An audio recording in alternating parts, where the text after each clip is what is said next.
విడిచిపెడతావు ప్రభా, నీవు తప్ప మాకు దిక్కులేరన్నారు. వాళ్ళందరి మాటలు విన్నాడు. నిజమే, వాళ్ళ పూర్వ పుణ్యం ఇంకా నశించలేదు. వాళ్ళు చేస్తున్నటువంటి నిరంతర ధర్మాది కార్యక్రమాలను వాళ్ళని అధిగమించేటువంటి వాళ్ళు ఇప్పుడు ఎవరూ లేరు.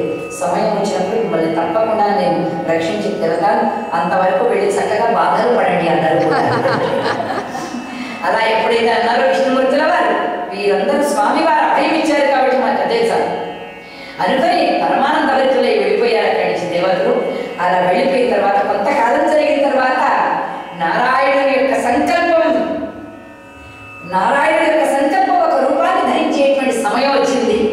అప్పుడు నారాయణుల వారు తనలో లీలా మాత్రంగా ఏం చేశారట, మాయగా వించి మాధవుడు మాయాను సృష్టించే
వేదాలను రక్షించడానికి మత్స్యావతారుడై,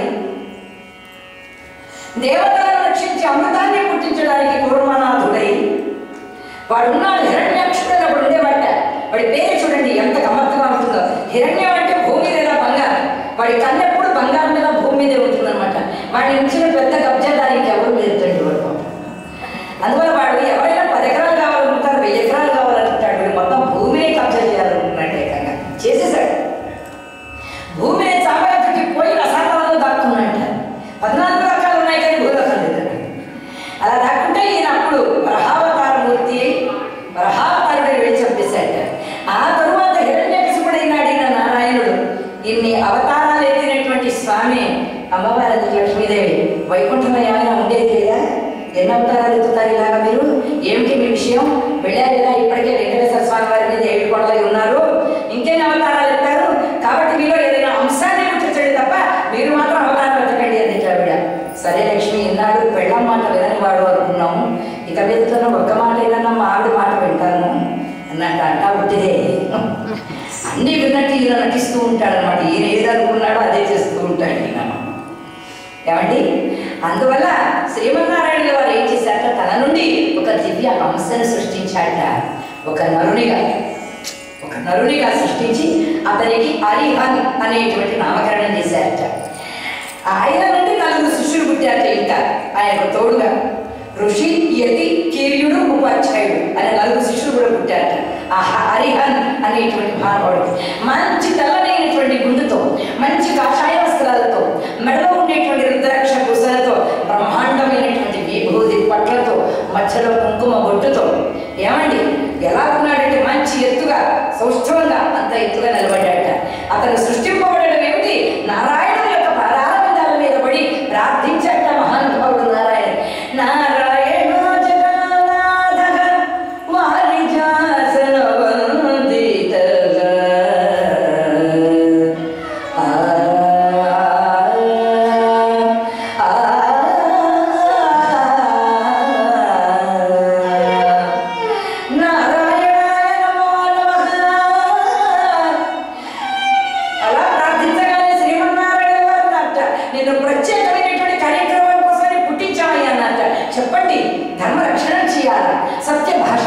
చేయాలా, ఆ స్థితిలో మీద వారిని రక్షించాలా, సకల లోకాల వారికి నేను ఏదైనా చేయగలిగిన సహాయం ఉందా? దుర్మార్గమైనటువంటి పనులు చేయాలి నాయన. ఎలా భగవంతుని పూజించకూడదు, ఎలా అన్య మతాలను ఆశ్రయించవచ్చు, ఎలా అధర్మమైనటువంటి పనులను చేయవచ్చు, ఎలా దొంగ స్వాములను తయారు చేయవచ్చు, అంతకన్నా మించినటువంటి కపట నాటకములు, అబద్ధములు, అనేకమైనటువంటి వశీకరణ శక్తులు, అనేకమైనటువంటి సిద్ధులు, అనేకమైనటువంటి సాధనలన్నీ కూడా నీ అందు నేను ఇస్తున్నా నీకు వరంగా. ఇవన్నీ ఇస్తున్నా. నీవు ఎవరినన్నా చూసావంటే చాలు, ఎంతటి వాడైనా అంతటి వాడు నీ వశమైపోతాను. 10 నిమిషాలు నన్ను చూసావంటే నేను కూడా నీ వశమైపోతాను. అటువంటి వశీకరణ సిద్ధులు నీకు ఇస్తున్నా. కక్కుటమారి ఇంద్రజాల ఇంద్రజాల విద్యలన్నీ కూడా నీకు ఇచ్చేస్తున్నా. నీవు ఎవరితో అన్నా చెప్పావంటే ఒక్క మాటకి నీ పాదాక్రాంతులు అయిపోతారు. నీ నోటి వెంట వచ్చే అబద్ధాలే నిజమైనటువంటి వేదాలు. నువ్వు చెప్పేటువంటి దొంగ మాటలే అందరికీ కూడా పరమశాస్త్రాల పురాణాల సహాలు. అందువల్ల నేను ఎప్పటిదాకా పెట్టి పెడుతున్నానంటే కలియుగాంతం దాకా పెట్టి పెడుతున్నాను అన్నట్ట. పైగా నా జన్మ నా ఆయన నేను ఇన్ని పాపాల కర్మాలు చేయడానికి నన్ను పుట్టించింది స్వామి. నారాయణుని పుట్టి నారాయణ నుంచి పుట్టి నేను ఇటువంటి అసత్యమైన కార్యక్రమాలు చేయాలా?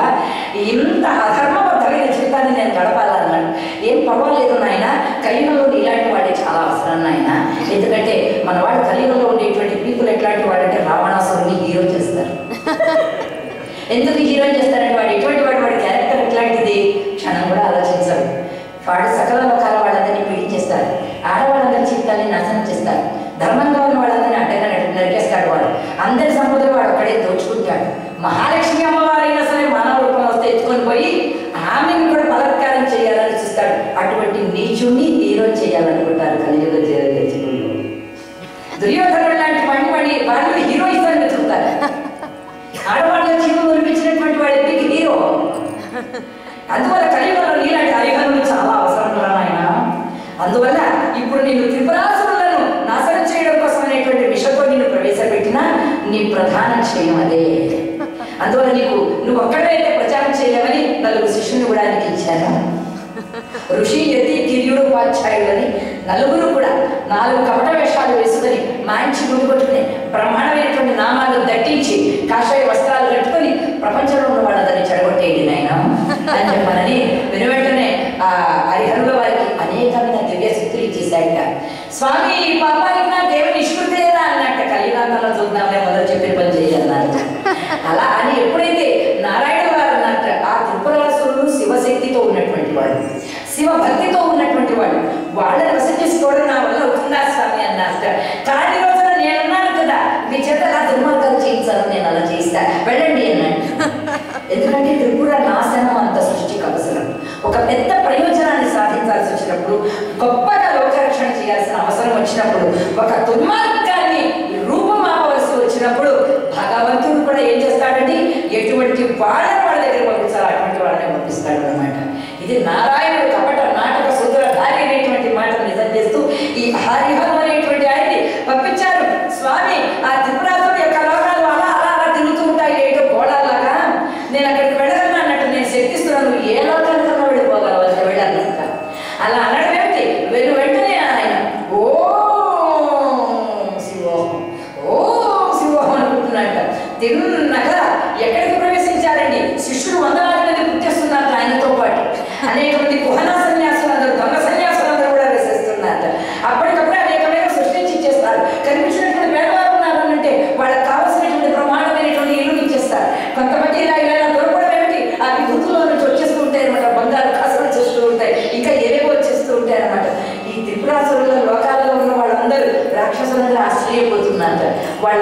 ఈయన అడుగు పెట్టేటప్పటికీ ఆ త్రిపురాసురుల యొక్క లోకాలు ఎలా ఉన్నాయి అంటే, ఒక ఇంట శివాభిషేకము చేయునొకడు, ఒక ఇంట రుద్రస్తవము చేయునొకడు, ఒక ఇంట శివుని లీలల కీర్తించి పాడునొకడు, ఒక ఇంట శివ మహిమాలీలా విశేషములను గానంబు చేయునొకడు. అటువంటి ఆ లోకంలోనికి ప్రవేశించేశాట. ఓ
ఒక ఏనుగు ఏం నేర్చుకున్నదండి?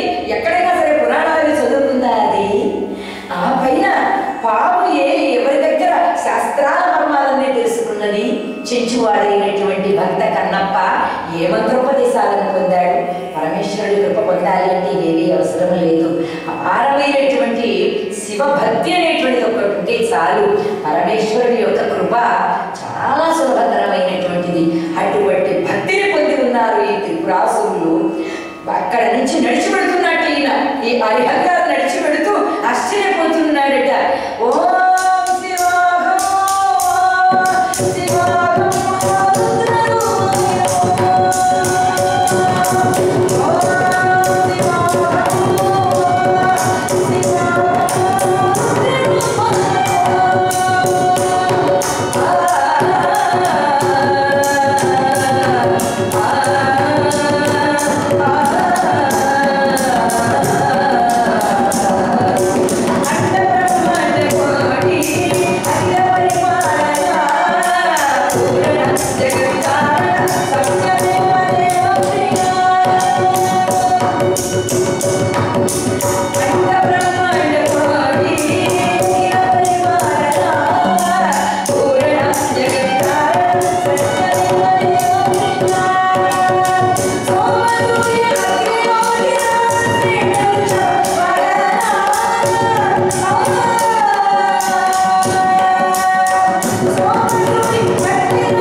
ఒక చోట శిష్యులతో కూడా గుడారాన్ని వేసుకొని ఆయన అన్నాడట, నారాయణ, శివభక్తి పరులైనటువంటి వాళ్ళ చిత్తాన్ని మరలించడం సులభమైనటువంటి విషయం కాదు.